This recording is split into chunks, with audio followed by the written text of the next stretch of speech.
જય માતાજી। હું રાજપાલસિંહ જાડેજા।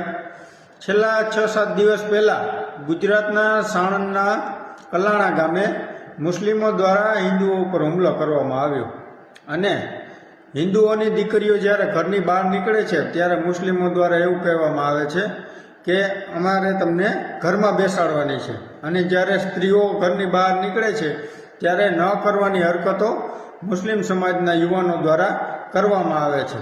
અને સાથે સાથે એવું પણ કહેવામાં આવે છે કે જ્યારે દીપુચંદ્ર દાસને બાંગ્લાદેશમાં જીવતો સળગાવી દેવામાં આવ્યો હતો ત્યારે કલાણા ગામના એક યુવાને એની સ્ટોરી મૂકી હતી। ત્યારે તે મુસ્લિમ સમાજના યુવાનો દ્વારા એવું કહેવામાં આવ્યું કે બાંગ્લાદેશમાં તો એકને જ માર્યો છે, પણ અહીંયા અમે તમારો આખો ઠાકોર વાસ સળગાવી દેશું। તો ગુજરાતના અને ભારતના હિન્દુઓ ક્યાં સુધી આવો અન્યાય અને અત્યાચાર સહન કરશો? એક બાજુ તમે એમ કહો છો કે હિન્દુ મુસ્લિમ ભાઈ ભાઈ અને ભાઈચારાની ભાવના આવીને આવી રીતે જળવાઈ રહે, પણ જ્યારે હિન્દુ ઉપર આવો અત્યાચાર કરવામાં આવે છે ત્યારે એક પણ હિન્દુના પેટમાં પાણી નથી હલતું। અને જ્યારે ભારતથી 4500 કિમી દૂર ગાંજામાં મુસ્લિમ સમાજ સાથે અત્યાચાર કરવામાં આવે છે ત્યારે ભારતમાં બેઠેલા મુસ્લિમોના પેટમાં તેલ રેડાય છે। અને આપણા બાજુના જ જિલ્લામાં એટલે કે સાણંદના કલાણા ગામે જે આપણા હિન્દુઓના સ્ત્રીઓ અને બહેનો જે અત્યાચાર સહન કરે છે તો તમારા હિન્દુઓના પેટનું પાણી પણ નથી હલતું। ક્યાં સુધી તમે આવો અન્યાય અને અત્યાચાર હિન્દુઓ સહન કરશો?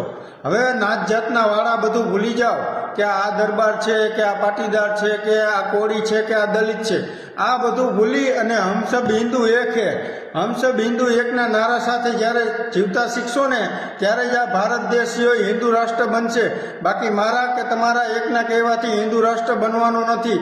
અને કહેવાતી હિન્દુવાદી મોટી પાર્ટી એટલે કે ભાજપ, તો ભાજપમાં બેઠેલા સત્તાધીશોને પણ કહેવા માગું છું કે જ્યારે તમે મોટી મોટી સભાઓ કરો છો હિન્દુઓના નામે અને જ્યારે ગુજરાતમાં આવી રીતે અન્યાય થતો હોય તો સત્તાધીશોને પણ કહેવા માગું છું આવા લુખાઓના હાથ પગ ભાંગી નાખો, જેથી બીજી વાર હિન્દુની સ્ત્રી કે દીકરીઓ સામે આંખ ઊંચી કરતા પણ 100 વાર વિચાર કરે। ગુજરાતમાં અને ભારતમાં આવી ઘટનાઓ રોજબરોજ બનતી જ હોય છે, તો તમે આની ઉપર કડક કાર્યવાહી કરવામાં આવે અને કલાણા ગામના હિન્દુઓને ન્યાય મળે। અને કલાણા ગામના એક યુવાન દ્વારા દીપુચંદ્ર દાસની સ્ટોરી મૂકવામાં આવી હતી કે જ્યારે બાંગ્લાદેશમાં દીપુચંદ્ર દાસને કટ્ટરપંથીઓ દ્વારા જીવતો સળગાવી દેવામાં આવ્યો। હવે ત્યાંના કટ્ટરપંથીઓ દ્વારા એવું કહેવામાં આવ્યું છે કે દીપુચંદ્ર દાસે પોતાના પ્રોફેટ મોહમ્મદને અપમાનજનક ટિપ્પણી કરી હતી, પણ ખરેખર આ વાત સાવ તદ્દન ખોટી છે। અને દીપુચંદ્ર દાસે ખાલી એવું જ કહ્યું હતું કે બધાના ધર્મો અલગ અલગ હોય છે। અને હું આ કટ્ટરપંથીઓને પણ કહેવા માગું છું કે તમને તમારા કુરાનમાં આવું શીખવાડે છે? તમને તમારા કુરાનમાં એવું શીખવાડવામાં આવે છે કે તમે જ્યારે એક વ્યક્તિને વગર કારણોસર મારી નાખો છો ત્યારે તમે આખી ઇન્સાનિયત મારી નાખી છે, અને જ્યારે એક વ્યક્તિનો જીવ તમે બચાવો છો ત્યારે આખી ઇન્સાનિયત બચાવી લીધી છે।